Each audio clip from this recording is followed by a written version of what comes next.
datang. Mari kita belajar bersama-sama. Bersama saya, Faizah Naila Zulfa, dan dengan dosen pengempu Bapak Muhammad Sohibul Wafa, Sarjana Komunikasi. Kita akan belajar tentang mengenal teknologi informasi dan komunikasi, TIK, yang di dalamnya meliputi pengertian teknologi, sejarah teknologi, fungsi teknologi informasi dan komunikasi. Yang pertama kali kita bahas adalah pengertian teknologi informasi dan komunikasi.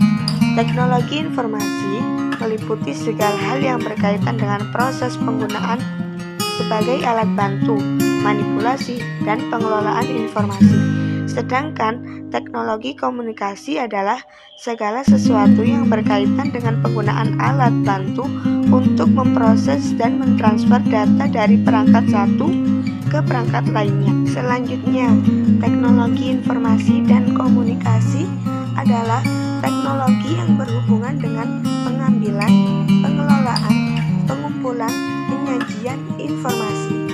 Dapat juga diartikan TIK adalah ilmu yang mempelajari tentang perkembangan teknologi dan kemajuan informasi yang terbagi dalam subkomputer.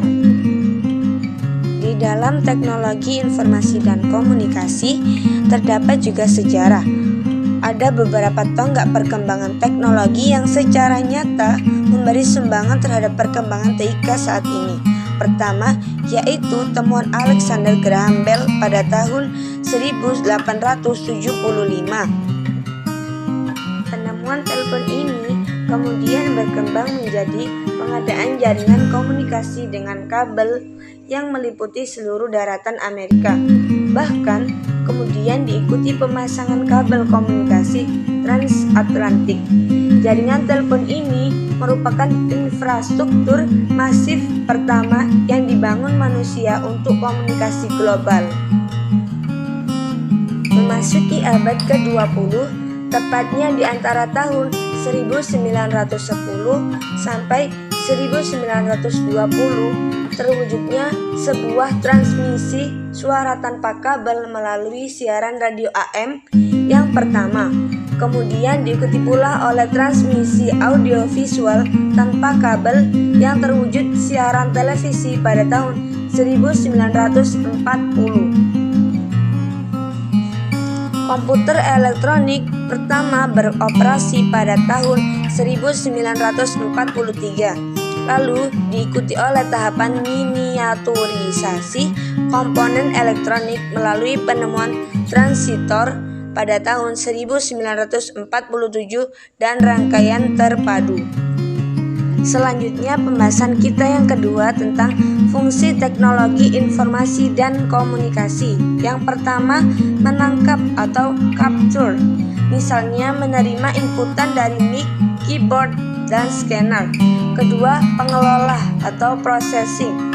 Mengkomprimasikan rinci aktivitas, misalnya menerima input dari keyboard, scanner, mic, dan sebagainya. Dengan adanya processing memudahkan mengelola file atau data. Yang ketiga, mengolah atau memproses data. Mengolah atau memproses data dapat berupa konversi perubahan data ke bentuk lain, analisis, perhitungan, sintetis, segala bentuk dan informasi. Dengan adanya fungsi ini lebih memudahkan user. Kemudian menghasilkan atau generation, di mana teknologi berperan sebagai alat untuk mengorganisasikan suatu informasi ke dalam sebuah bentuk yang lebih terarah dan mudah dipahami, contohnya tabel dan grafik. Yang keempat, penyimpanan atau storage, merekam atau menyimpan data dan informasi dalam suatu media yang dapat digunakan untuk keperluan lainnya, misalnya hard disk, tape, CD, dan sebagainya. Yang kelima, pencarian kembali, menelusuri pendapatan kembali informasi atau menyalin data dan informasi yang sudah tersimpan, misalnya mencari supplier yang sudah lunas dan sebagainya. Fungsi ini dapat memudahkan user serta menghemat waktu. Kemudian yang terakhir, transmission, mengirimkan data dan informasi dari suatu lokasi lain melalui jaringan komputer, misalnya mengirimkan data penjualan dari user A ke user lainnya, sehingga kita tidak perlu menyalin satu persatu, cukup dengan sharing saja. Semoga dapat bermanfaat. Terima kasih.